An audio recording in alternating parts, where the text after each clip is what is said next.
This is how you can make your very first quilt without using a pattern.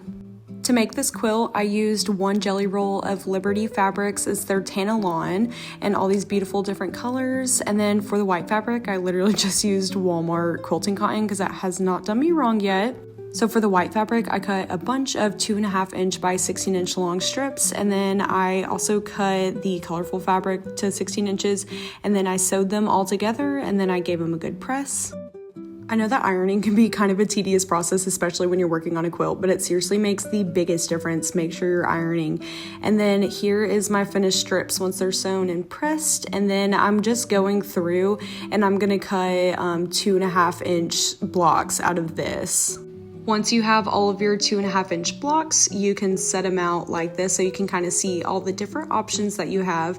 And now we're gonna start putting together our checkerboard blocks. So I did this very randomly, no rhyme or reason. You can do yours in a like color pattern if you want to. I wanted mine to be super random, so I just was choosing whatever my heart desired at the moment, setting them out, and I was making them into little blocks like this with 6 of the little squares and just sewing those all together.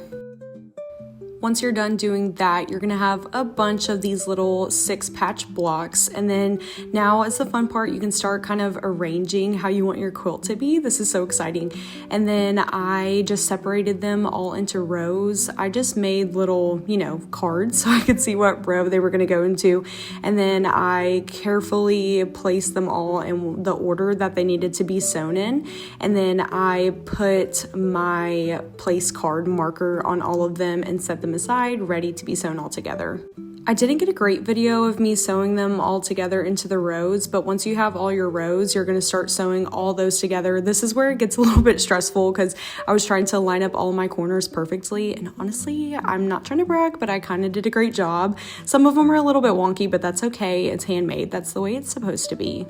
Once you get done sewing all your rows together, you're gonna have your beautiful quilt top, and you can stop here, or if you want it to be a little bit bigger like I did, I'm just adding a border. You can add however big of a border you want. I personally did 10.5 inches, and then I just lined it up with the edge of my quilt, and then I did one big long seam around the entire thing.